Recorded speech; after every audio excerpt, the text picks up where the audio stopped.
Well, hello all. I want to talk to you. Not just talk to you, but I want to connect with you. Not as someone who has all the answers, but someone just like you struggled with life's challenges. My name is Jonathan Thomas J. I'm a journalist and I'm a writer, and I would love to share my experience with you. In the short 20 years of life I've had, not much, the one thing I realized is change doesn't ask for permission in your life. It comes and it goes. It breaks you and it builds you. And growing up, all of us learned this neat little formula, right? If you work hard, if we set clear goals, if we follow all the rules, life will reward you. It sounds simple, almost fair, right? But the reality is, life is not a transaction, right? All the efforts you put in might not be cashed in one day, right? That is how life is, because life demands more than just effort. It demands something from you that's greater in need. But the difference between all of it is, we all have to take a step forward. We all have to move on, whether we do not like what change is bringing towards us or what it's not. See, I know this because since a kid, I wanted to be a pilot. Growing up, I knew I wanted to be a pilot. I remember watching a movie called Air Force One. It's an old 1997 movie. I'm not that old. The movie was in 1997. I watched it later. But played by Harrison Ford. And that was the moment in my life where I knew I wanted to be a pilot. And I put all my dedication, all my passion, all my knowledge into becoming the best. Because at that moment, planes weren't just machines to me, they were symbols of freedom. But sometimes your efforts can go in vain because of small hiccups. And for me, it was my health. My health did not go in the best way, because of which I had to forfeit one dream. But I was devastated, I was heartbroken, but I knew I had to move on. Moving on, we are raised to believe that certainty is a gift. Knowing what we have to do gives us purpose. But what if it is? What if it isn't? What if knowing exactly who you want to be creates a prison around yourself? What if knowing exactly who you want to be stops you from evolving into becoming something greater? See, I want to resonate with a quote said by Oscar Wilde. Oscar Wilde said, "If you know what you want to be, then you inevitably become it. That is your punishment. But if you never know, then you can be anything." Growing up, we are always destined to condition ourselves as nouns, right? Right after your examinations, your family would have asked you, what do you want to be? A lawyer, a doctor, an engineer. So they would condition you as nouns. But I want to tell you that you are not a noun. You are a verb. You're not meant to be just one thing. You're meant to break, build, evolve, and most likely change. Because clinging on to a certain title, clinging on to a certain label, hinders your development, hinders you to evolve into something greater, right? And the biggest problem people deal with nowadays is they do not know how to exist without a title. Because these titles, like I took a title of being a pilot. I wanted to be a pilot, and I changed from being a pilot to an aeronautical engineer. That's because that title gave me something we all look for, validation. So I clung on to this title because these titles made me feel safe. And most probably for all of y'all, if you stuck to a title, maybe because it made you feel safe, it gave you some sense of power. But the reality of change is, change doesn't take away your identity. It shows who you truly are. And that is the biggest problem people face. They cannot let go of the titles and the labels they have clung on to themselves because they are afraid to move on. Right? So let me ask you a question. If today all your achievements, all your reputation, all your credibility was taken away, who would you be tomorrow? Would you have an identity? Or would you be a ghost desperately trying to capture a past self of your version? Because that's the real test of change. Can you exist without your labels? Can you exist without your titles.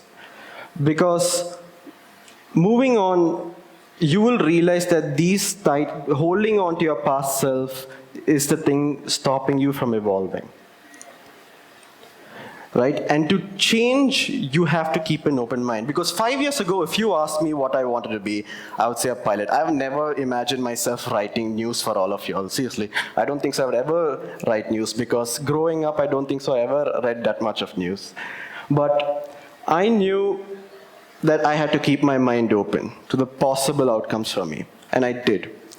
Because let me tell you something. You're not meant to be one thing. You're meant to be everything you are capable of. And for that, you have to change. Now, change is not a teacher, right? If it was, it would have helped us in every single part in our life. But no, change is a battlefield. And the problem is, most people surrender too easily. Because change demands sacrifice. Change demands suffering, which most is not ready to give, because they enjoy the comforts of their life. And that is the problem I faced. For the longest, I always wanted to be a pilot, but I pivoted, I changed, I became an aeronautical engineer. But it never sat with me. I never enjoyed what I really did. Because it wasn't something I loved, it was like the next logical step I had to do. Because I was afraid of change, I was afraid where it would take me. And in hoping so, I had to take on the pursuit of science, which never helped. I struggled with it. I struggled in high school with the pursuit of science.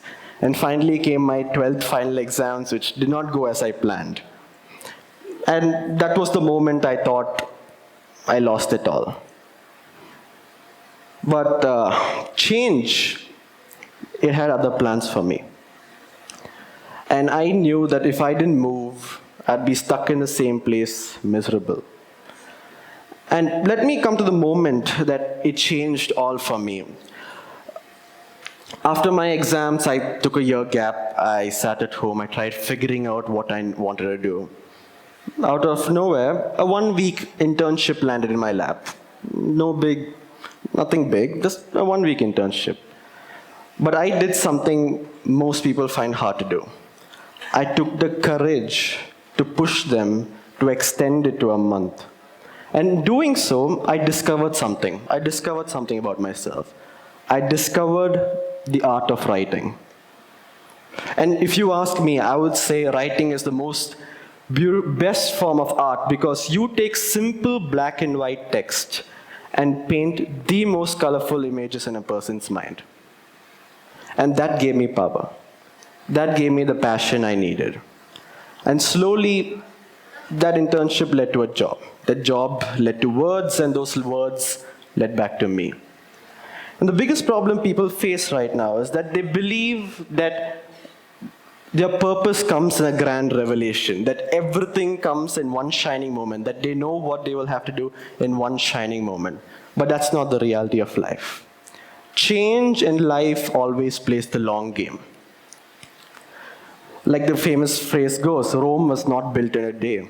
Neither is your life. Your life will not be built in a day. You will have tribulations, you will have pain, you will have suffering. But in the end, you will reach the goal you need to reach. And moving on, soon later, I was offered a role at One India to become a reporter for international political news. And that was a big changing moment in my life, because I was still in my late teens at the moment, but I got a job offer to write for international political news. That was the moment I knew that my words had reach. My thoughts had consequences. Right? I wasn't just writing, I was informing, I was influencing, and I was growing. Soon later, I got another offer to write for Daily Hunt as an independent content creator, where I wrote to a much broader audience, right, about stories that actually matter, the psyche and the philosophy behind the human mind. Why do we do what we do? I asked those questions. Another chapter unfolded in my life, from where I started writing about policies in papers to actually contributing to it. I was given an opportunity to work in the parliament under a member of parliament called K. Sudhakaran from Kerala, where from writing about policy, I started contributing to it. And maybe that's what really your passion is about. Maybe it doesn't just give you a job, it gives you a compass on what to do. Right? It points you to a direction where your voice makes the greatest difference. And that pointed me here, on this stage at TEDx, where I get to speak with all of y'all. Not because I had a plan, because I followed a path, a trail of passion that led me to where I am. Now, moving on, the hardest lesson I learned is, which it will come to a shock to many of you, is focus on your behavior, not your goals. The problem is, most of us here are asked to focus on our goals, set milestones, set goals, right? If any of you have attended an interview, they'd ask you, what do you want to do in 5 years? Where do you see yourself in 5 years? And that is the question we all had to ask. But the problem is, most of us fail not because we set the wrong goal. It's because we worked the wrong attitude when we set those goals, right? Like it's written here, you do not rise to the level of your goals, you fall to the level of your behavior. If your behavior and an attitude do not match with your goals, then it will inevitably fail. And that was the problem I faced for the longest of my time. See, because it's simple. Everyone here has two lives. The life they are living and the life they could be living. And the only thing that stands between both of you is choice. The choice you make. See, to be successful, you do not need talent. You do not need intelligence or luck. Because let me be honest with you. The only thing you need is obsession and determination. Because obsession and determination will outrun talent and intelligence anytime. Because if you're determined to reach your goal, you will reach your goal. I can assure you that. Because I had no talent, but I was determined to do something great in my life. And I did, and I reached that goal. Right? Because I can tell you this from personal experience. Because I have met CEOs, I have met ministers, I have met foreign ambassadors. And the one common thread that attaches to all of them is that they are relentless. They do not wait for change, they create it. They do not wait for opportunities, they hunt them down. Because in life you have to make choices. Either you choose comfort or you choose suffering. You don't get to live both lives. You don't get to choose both. Life will always ask you to choose. And be not mistaken, not doing anything is also a choice that you make. Because there are two types of people in this world. The people who change the world and people who are changed by the world. And to wrap all of it up, change will come for all of you. The rich, the poor, the smart, it will come for all of you all. But the question that really matters is, what will you do when it comes? Will you sit afraid, hiding behind your previous successes or previous lives? Or would you take up the challenge and do something greater with it? Become something greater with it? Because life is not measured by the achievements you have, but what you took to overcome it. Not the dreams you had, but the actions you took to achieve them. So let me end with this. The life you choose to have will never lead you to the life you are meant to have. Change and make them remember. Thank you.